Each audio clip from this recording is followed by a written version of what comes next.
Olá, eu sou Claudete Abreu. O objetivo desse canal é falar sobre psicanálise, como está na descrição, né? Neuropsicanálise, filosofia, desenvolvimento humano e análise corporal. Então, para dar seguimento a essa proposta, hoje eu vou falar sobre neuropsicanálise. Afinal, o que é neuropsicanálise? Como o próprio nome diz, a neuropsicanálise busca unir os conhecimentos da psicanálise com os conhecimentos da neurociência. Como todos que estudam psicanálise sabem, né, o inventor da psicanálise, Freud, era um neurologista. Ele era um médico neurologista. Então, ele estudava também o funcionamento, a anatomia do cérebro, né? E tinha essa pretensão quando de 1895 a 1939 ele faz o seu estudo, né, produz o seu pensamento, que é um método de análise, né, e um método terapêutico que tinha por objetivo explicar cientificamente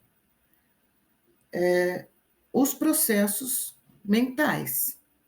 Com isso, ele vai criar, né, os modelos teóricos que vão embasar o processo terapêutico da psicanálise. É com base em todo um pensamento que, de acordo com a primeira tópica, por exemplo, consciente, inconsciente, pré-consciente, tinha atrás um pensamento físico, né, de localização, né, a chamada primeira tópica. Que hoje em dia, nesse pensamento do Freud, é chamado de metapsicologia, né? Então, esse seria o primeiro objetivo da psicanálise: esclarecer cientificamente os processos mentais. A neuropsicanálise, perdão, ela traz os conhecimentos de Freud, né, e o objetivo primeiro de Freud de explicar cientificamente, através do avanço da neurociência, principalmente da possibilidade de comprovar, através de exames de imagem, os processos mentais, como também processos físicos, né? Dentro desse pensamento está uma questão filosófica bastante importante, que é a relação mente-cérebro, mente-corpo, né? Que faz parte de um dos grandes questionamentos da filosofia. O problema mente-corpo, agora, né, vem sendo tratado mais especificamente pela filosofia da mente, que é um ramo da filosofia bastante jovem. Mas ela sempre houve a discussão sobre, dentro da filosofia, né, do que é a mente, né? Onde está aquele que comanda esse corpo? Durante muito tempo na história do pensamento, a mente e a alma foram colocadas como a mesma coisa, ou seja, a alma seria aquela dona da razão e o comandante do corpo. O corpo seria quase como um fantasma, né? Uma máquina comandada pela alma, que aí, quando acontece a morte, o corpo fica, perece, desaparece e a alma transcende, né? Então, nessa separação, a alma seria quase que autônoma do corpo. Isso tem uma série de implicações com relação ao estudo do pensamento, né? Isso vai direcionar de diversas formas. A neuropsicanálise, é claro, vai trazer a discussão para a relação intrínseca, né, do cérebro e da mente. Né? O que seria o cérebro seria a parte física, né? E a mente, o termo mente aí seria os processos mentais, a consciência. Né? O que é isso? Esse é um questionamento também que faz parte dos campos de estudo da filosofia da mente. O que é a consciência? O que é a mente? A própria neuropsicanálise vai se perguntar: podemos reduzir o funcionamento, né, os processos mentais, a questão física da mente, a um mecanismo do cérebro detectável por exames de imagem? Podemos reduzir a mente ao cérebro, ao funcionamento do cérebro? Então, essa é uma questão, né, filosófica. Descartes vai ser bastante citado como aquele que apresenta essa separação radical dentro do pensamento cartesiano, né, que a mente estaria ligada à alma, teria o papel de submeter o corpo, né, através da razão.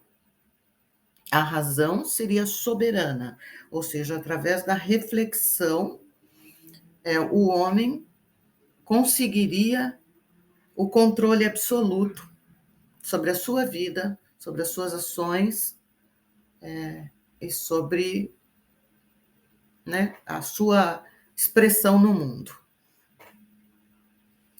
O Freud vai dizer, né, que depois que o homem não é senhor do seu castelo. O que ele vai afirmar com isso? Ele vai colocar o inconsciente como a mente em si, ou seja, a razão já não é aquela que tem o poder absoluto sobre o sujeito. Existe algo que o homem não tem controle, né, de acordo com Freud, e que ele é movido principalmente pelo inconsciente, que é essa parte da qual a razão não tem controle. Essa é uma questão bastante interessante, né, a ser pensada dentro desse escopo todo, né, da neuropsicanálise, da filosofia da mente e da psicanálise. A pretensão de Freud era construir uma teoria dentro da psicanálise que se aproximasse às ciências físicas. Mas é claro que ele foi acusado de que a teoria dele era somente especulativa, né? E ele vai dizer que a diferença, né, entre descrever a natureza física e o trabalho da psicanálise era que nós absorvemos informações do mundo pelas percepções, né? Pela visão, pelo olfato, pelos sentidos. E processamos isso, né? Mas somos influenciados, né? Ou está na nossa percepção também a influência do nosso inconsciente. Então, seria uma percepção externa e uma percepção interna, 2 focos, né? E que a partir dessas 2 percepções, nós construímos uma forma de interpretar aquilo que nós absorvemos através dessas 2 percepções.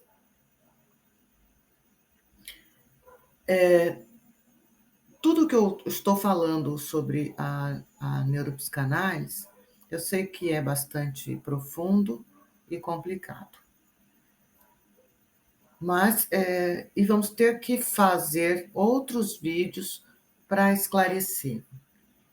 Então, a ideia é, nos próximos vídeos, falar sobre Freud e o pensamento dele da relação mente e corpo, sobre a influência de Spinoza, do pensamento de Spinoza, em Freud, na construção do seu pensamento da psicanálise. E o pensamento da neuropsicanálise partindo desse ponto. O vídeo vai ficar muito longo, infelizmente eu acho que não dá para romper, né, ou concluir todo o assunto. A maior parte das coisas que eu falei aqui hoje é de um artigo do Mark Solms, que eu já falei algumas vezes, que é um dos principais pensadores da neuropsicanálise, que cunhou o termo, né, neuropsicanálise, que é intitulado O que é neuropsicanálise? E mais alguns apontamentos, né, de mais algumas leituras minhas. Então, a gente vai continuar aprofundando no próximo vídeo sobre a neuropsicanálise. Obrigada por vir até aqui. Curta, coloque o seu comentário. Obrigada.